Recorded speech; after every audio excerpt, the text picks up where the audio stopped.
मेरा नाम अमीशा है। खुशी से मेरे पैर ज़मीन पर नहीं थे, क्योंकि आज मेरी शादी होने जा रही थी और एक ऐसे इंसान के साथ होने जा रही थी जिसे मैं पसंद करती थी, जिसको मैंने बड़ी मुश्किल से हासिल किया था।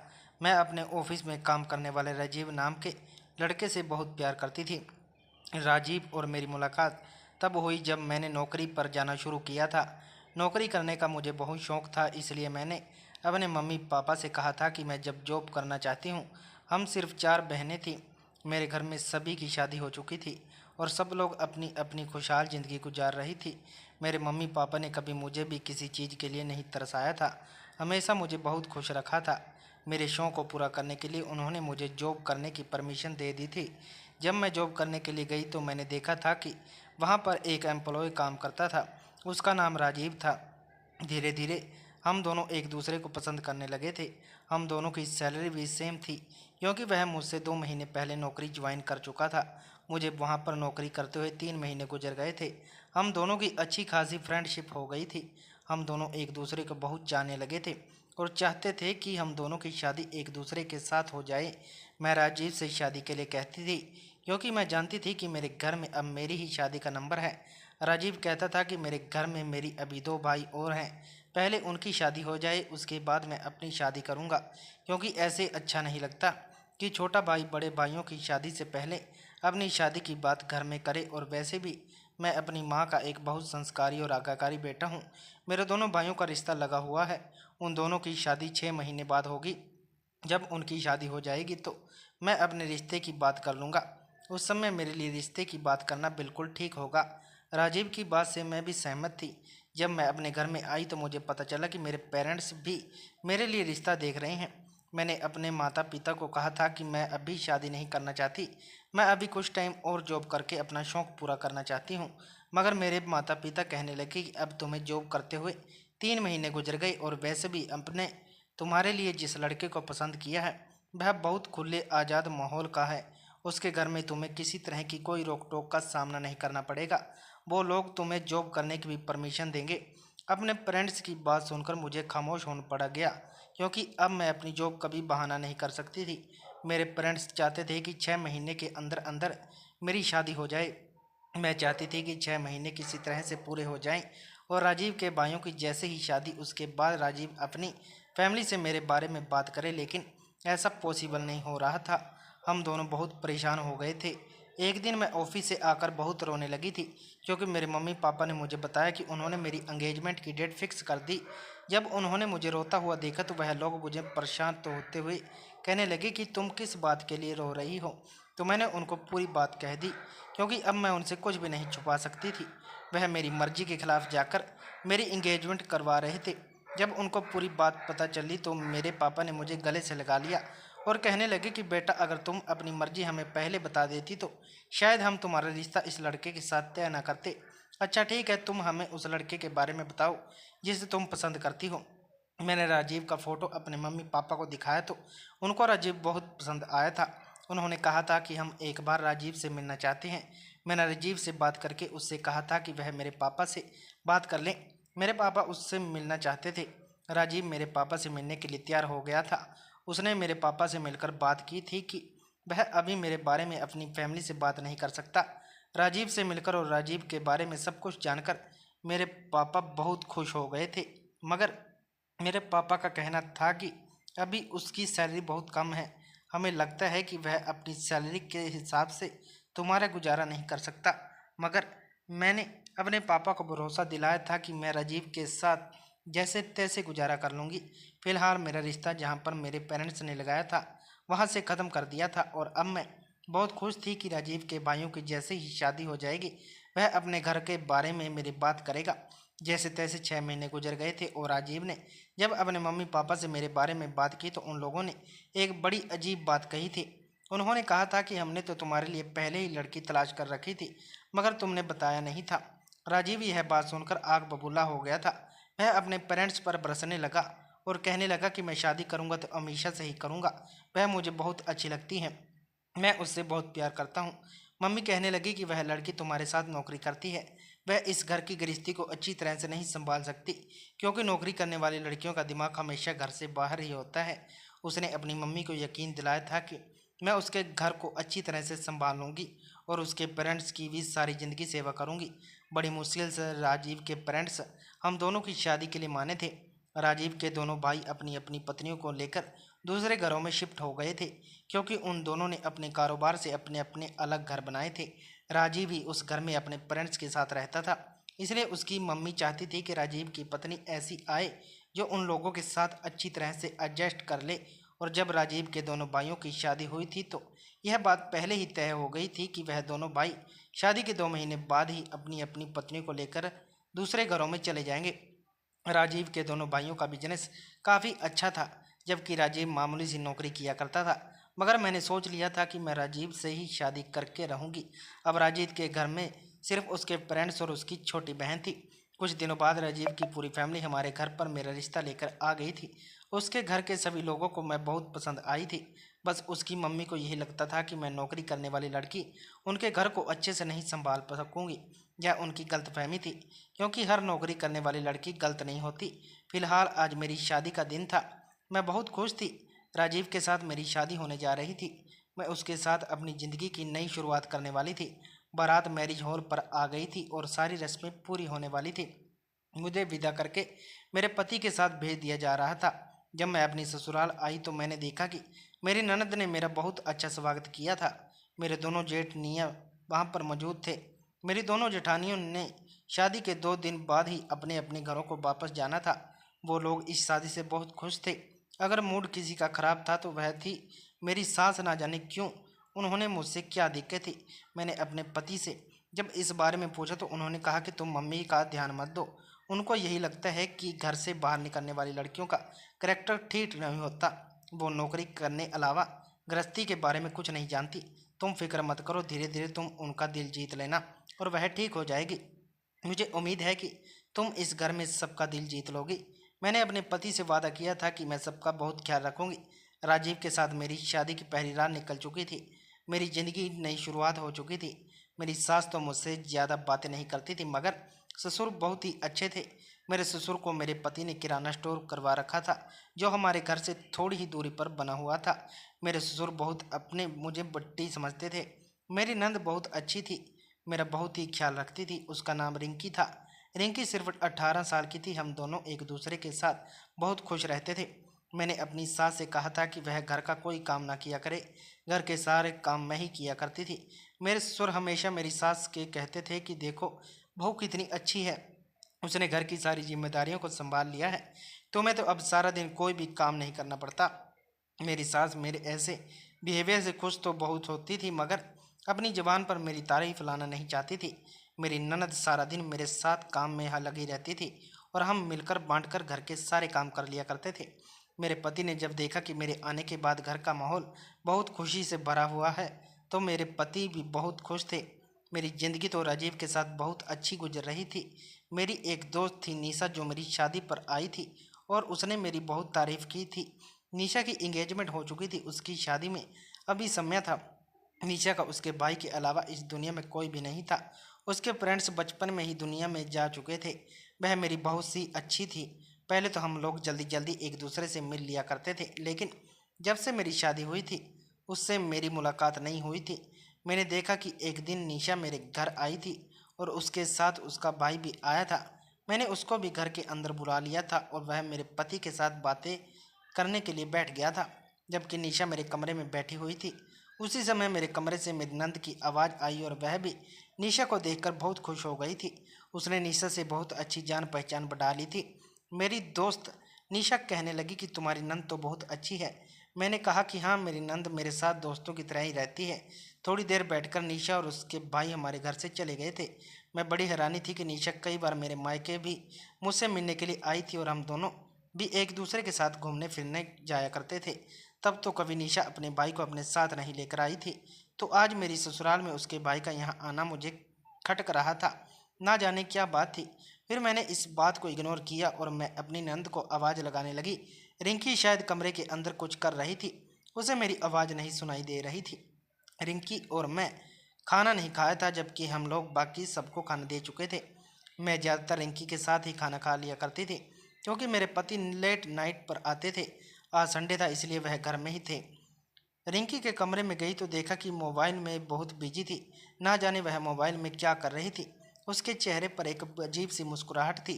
मैंने जब उसके कमरे में जाकर उसे आवाज़ लगाई तो उसने घबराकर मुझे देखा था और झट से मोबाइल नीचे कर दिया। मैंने कहा कि रिंकी आओ हम दोनों खाना खा लेते हैं, तो वह मेरी बात सुनकर जल्दी से अपना मोबाइल कमरे में ही छोड़कर मेरे साथ खाना खाने के लिए आ गई थी। बस उसी दिन के बाद से ही मैंने अपनी नंद के अंदर बहुत बदलाव देखे थे। ना जाने मेरे नंद को क्या हो गया था, वह पहले से भी ज़्यादा खुश रहने लगी थी। कुछ दिन गुजरे थे कि फिर से निशा और उसका भाई हमारे घर आ गए। मैंने निशा से पूछा था कि तुम अपने भाई के साथ ही हर जगह जाती हो क्या। वो कहने लगी कि नहीं नहीं, जब भी तुम्हारे यहाँ आने के लिए कहती हो तो मेरा भाई कहता है कि चलो मैं अपनी गाड़ी पर तुम्हें अमीषा के घर छोड़ देता हूँ। यहीं आसपास उसके दोस्त का भी घर है, वह मुझे यहाँ लेकर आ जाता है। मैंने कहा चलो अच्छा है, इस बहाने तुम भी जल्दी जल्दी मेरे ससुराल आती रहती हो। थोड़ी देर अपने दोस्त के पास बैठने के बाद उसका भाई फिर से हमारे घर पर आ गया था। इस बार मेरे पति घर पर मौजूद नहीं थे तो मैंने उन दोनों को अपने कमरे में बिठा दिया था। मैं जल्दी से किचन में जाकर निशा और उसके भाई के लिए चाय बनाने का इंतजाम करने लगी। उस समय मेरी सास पड़ोस में गई हुई थी और मेरे ससुर अपनी दुकान पर थे। सिर्फ मेरी नंद और मेरे अलावा घर में कोई भी नहीं था। मेरी नंद कहने लगी कि भाभी मैं भी आपकी हेल्प कर देती हूँ। इस तरह वह मेरे साथ नाश्ता तैयार करने लगी और उसके बाद वह जल्दी जल्दी सारा नाश्ता लेकर मेरे कमरे में जाने लगी। मैंने देखा था कि रिंकी ने अचानक अपने चेंज किए थे और मैंने उसके चेहरे पर गौर किया तो देखा था कि उसके चेहरे पर थोड़ा सा मेकअप भी हो रखा था। रिंकी की ऐसी हरकतों से मैं हर बार चौंक जाती थी। मेरी दोस्त और उसका भाई हमारे घर से जा चुके थे। अब की बार निशा को मेरे घर आए हुए काफ़ी दिन हो गए थे। रिंकी मुझसे पूछने लगी थी कि आपके दोस्त को आए हुए अब काफ़ी दिन हो गए हैं, आप उनको हमारे घर बुला लो। मैंने कहा था कि नहीं, मुझे उसका इतना जल्दी जल्दी यहाँ पर आना जाना अच्छा नहीं लगता। वह खुद तो आती ही हैं और साथ में अपने भाई को भी लेकर आती हैं। ना जाने उसे क्या हो गया है, पहले तो वह अपने भाई को लेकर नहीं आती थी। रिंकी मेरी बात पर खामोश हो गई थी, लेकिन बदलाव तो मुझे रिंकी के अंदर भी बहुत लग रहे थे। वह हमेशा अपने मोबाइल में लगी रहती थी। पहले वह मेरे साथ घर के काम में बिजी रहती थी, लेकिन अब वह ज़्यादातर अपने कमरे में बंद रहती थी और जब कमरे से बाहर निकल कर आती तो मोबाइल में ना जाने क्या टाइप करती रहती। हाँ, लेकिन वह बहुत खुश थी। मैंने सोचा कि चलो अच्छा है, मेरी नंद खुश रहती है। अब तो वह मेरे साथ भी वक्त कम गुजारती थी। कई दिन इसी तरह से गुजर गए थे। मेरे सास ससुर का बिहेवियर भी मेरे साथ अच्छा हो गया था, क्योंकि उन लोगों को यकीन हो गया था कि उनकी बहू के बारे में जैसा उन्होंने सोचा था वह बिल्कुल भी गलत नहीं है। इस घर को बहुत अच्छे से संभाल लिया था और सब लोगों का भरोसा जीत लिया था। मैं सबकी बहुत सेवा करती थी। मेरी ना कॉलेज में पढ़ाई रही थी। पहले वह कभी कभी कॉलेज जाया करती थी, लेकिन अब मैंने देखा कि वह रेगुलर ही कॉलेज जा रही थी और वह बहुत ही अच्छे से बंद संभल कर कॉलेज जाने लगी थी। मुझे उसकी हरकतें बड़ी ही अजीब लगने लगी थी। एक दो बार मैंने उससे पूछा कि कोशिश की आखिर उसके अंदर बदलाव आने का क्या मकसद है, तो उसने कहा कि भाभी आप गलत सोच रही हो, मेरे अंदर कोई बदलाव नहीं आए, मैं तो बिल्कुल पहले की जैसी हूँ। जब से मेरी शादी हुई थी मैं अभी तक अपने मायके नहीं गई थी। अब की बार मैंने सोचा कि मैं पूरे एक हफ्ते के लिए अपने मायके जाऊंगी। मेरी सास ससुर और पति ने तो मुझे मायके जाने की परमिशन दे दी थी। मैं बहुत खुश थी और अपने मायके में पूरी एक हफ्ता गुजार कर आई थी। लेकिन जब मैं वहाँ से आई तो मैंने देखा कि रिंकी बहुत उदास थी। मैंने अपनी सास से भी पूछा कि रिंकू को क्या हुआ है। मेरी सास कहा कि ना जाने उसे क्या हो गया है, बस कॉलेज से आने के बाद इसी तरह खामोश अपने कमरे में पड़ी रहती है। अब तो घर काफ़ी कोई काम नहीं। एक दिन मैं अचानक अपनी नंद के कमरे में चली गई तो मैंने देखा था कि वह पूरी तरह से रो रही थी। जब मैंने उसे रोते हुए देखा और उससे सवाल किया कि तुम क्यों रो रही हो, वह साफ मुकर गई और कहने लगी कि मेरी आंख में कुछ आ गया था, मैं रो नहीं रही हूँ। मेरी नंद अब मुझसे हमेशा झूठ बोलने लगी थी। पहले उसके अंदर खुशी भरे बदलाव थे और अब उसके अंदर गर्म भरे बदलाव थे। ना जाने क्यों वह मौसम की तरह बदलती रहती थी। मैं तो उसके ऐसे बदलने पर बहुत परेशान थी। वह जैसे ही थी ऐसे बुलकिल भी नहीं थी, क्योंकि शुरू से ही वह ज़्यादातर अपने घर में रही थी। बाहर की दुनिया उससे ज़्यादा देखी हुई नहीं थी। वह बहुत मासूम और भोली थी। मेरे साथ भी वह बिल्कुल बहनों की तरह रहती थी, अपनी हर बात मुझसे शेयर करती थी। लेकिन जब से वह ज़्यादा खुश रहने लगी थी तब से उसने मुझे अब तक अपने बारे में कुछ भी नहीं बताया था। मैं अपनी नंद की तरफ बहुत परेशान रहने लगी थी। मेरी नज़रें अब अपनी नंद पर ही जमी रहती थी।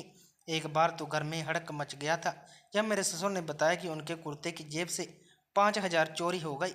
मेरी सास घबरा गई। उन्होंने मेरे ससुर से कहा कि घर में ही आपके पैसे कैसे चोरी हो सकते हैं? आपके पैसे जरूर किसी ने घर से बाहर ही चोरी किए हैं। मेरे ससुर कहने लगे कि नहीं, मुझे अच्छी तरह से याद है, मैं अपनी दुकान से जब आया था तो मेरे कुर्ते की जेब में पूरे 5,000 रुपये थे। लेकिन 2-3 दिन बाद मेरा यह शक भी दूर हो गया था, क्योंकि मेरे पति के वॉलेट से भी पैसे चोरी हो गए थे। और मेरे पति का भी यही कहना था कि वह ऑफिस से जब घर आए थे तब उनके पर्स में 20,000 रुपये थे।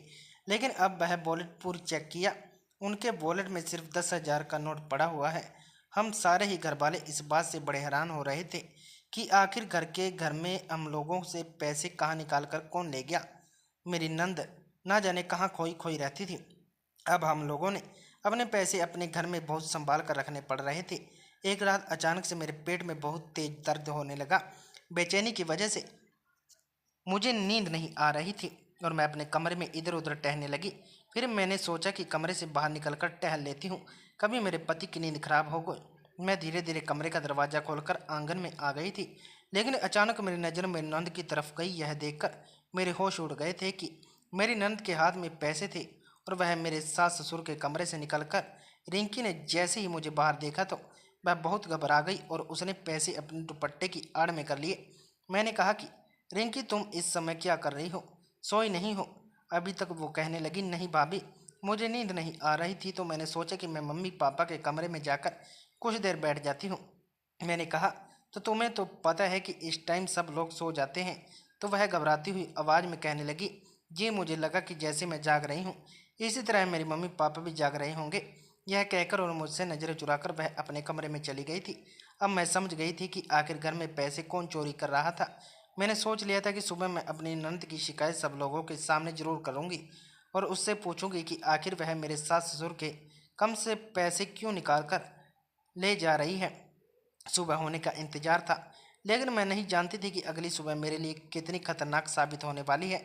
मैंने तो सोचा था कि मैं अपनी नंद की सच्चाई सामने लेकर आऊँगी, मगर मेरी नंद ने तो उल्टा मुझ पर ही वार कर दिया था। क्योंकि सुबह मेरी नंद मेरी सास से मेरी शिकायत कर चुकी थी कि रात मैंने भाभी को देखा था, वह आपके कमरे में पैसे चोरी करके निकल रही थी। क्योंकि सुबह सवेरे मेरी सास को पता चला था कि उनके घर पैसे चोरी हो गए। जब मेरी सास इस बात का हंगामा करने जा रही थी और इस बारे में सबसे पहले उन्होंने अपनी बेटी को बताया तो उसने सारा इल्ज़ाम मुझ पर लगा दिया था। उसने कहा था कि उसने खुद मुझे अपनी आंखों से उनके कमरे से निकलते हुए देखा। मेरी सास ने अपनी बेटी की बात पर यकीन कर लिया था। उन्होंने मेरे पति से मेरी शिकायत की। सुबह सुबह ही घर में एक नए हंगामे का जन्म ले लिया। मेरी सास चिल्ला चिल्ला कर कह रही थी कि जिस दिन से यह घर में आई है उसी दिन से हमारे घर में पैसे चोरी हो रहे हैं। मैं अपने पति से कहने लगी कि मम्मी जी झूठ बोल रही है। मेरी सास कहने लगी कि रिंकी ने खुद तुम्हें अपनी आंखों से देखा है। रात के समय तुम लोग जाग रही थी और हमारे कमरे का दरवाज़ा खुला हुआ देखकर तुम पैसे ही चोरी करके ले गई। मैंने अपने साथ कहा कि नहीं नहीं, रिंकी झूठ बोल रही है। मेरे पति ने भी यही कहा कि अमीषा को पैसे चोरी करने की क्या ज़रूरत है, अमीषा के पास तो पहले ही काफ़ी पैसे रहते हैं। मेरी सास कहने लगी कि तू नहीं जानता, ऐसी लड़कियों को जब यह नौकरियां करती हैं तो इन्होंने सुकून रहता है। अब मेरी नौकरी नहीं करती ना, इसलिए उसे तेरे दिए हुए पैसे कम लगते होंगे, तभी तो उसने चोरियां करनी शुरू कर दी। मैं रो रो कर रिंकी मुझ पर इल्ज़ाम लगा रही थी, मगर मेरी सास का यही कहना था कि पैसे तुम ही चोरी करती हो, क्योंकि हमारे घर में कभी पैसे चोरी नहीं हुए। मेरे ससुर कहने लगे कि बहू, मुझे तुमसे ऐसी उम्मीद नहीं थी। मेरी नंद ने झूठ बोलकर मुझे सबकी नज़रों में शर्मिंदा कर दिया था। लेकिन मेरे पति को अभी भी इस बात पर यकीन नहीं आ रहा था। यह हंगामा थमा तो मेरे पति ऑफिस चले गए थे, मेरे ससुर भी दुकान पर चले गए थे।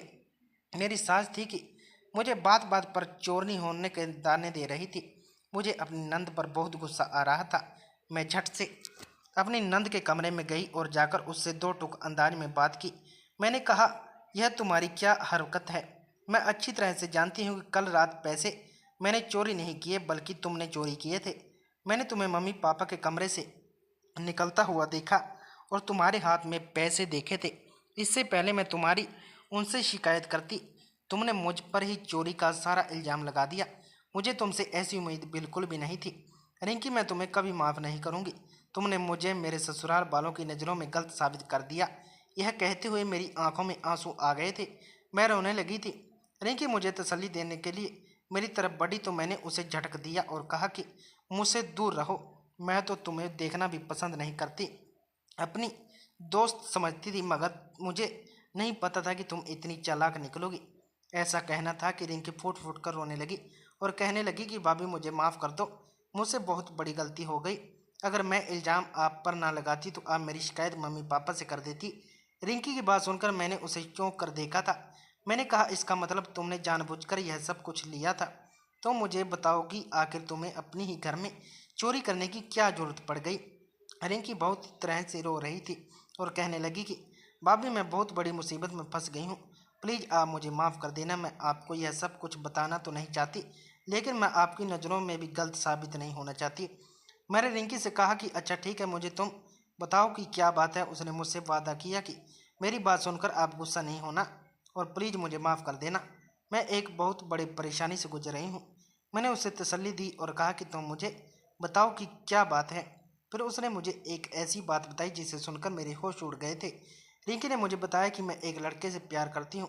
मैं उसकी मोहब्बत में इतना दीवानी हो गई थी कि मुझे उसके अलावा कुछ भी नज़र नहीं आता था। पहले मेरी उससे काफ़ी दिनों तक मैसेज से बात होती रही, फिर धीरे धीरे हम दोनों कॉल पर बात करनी शुरू कर दी और उसके बाद हम दोनों ने एक दूसरे से मिलना भी शुरू कर दिया। मैं कॉलेज के बहाने उससे मिलने जाती थी। एक दिन उसने मेरे साथ अपनी फ़ोटो क्लिक कर ली और कहने लगा कि मैं तुम्हारे फ़ोटो अपनी बहन को दिखाना चाहता हूँ।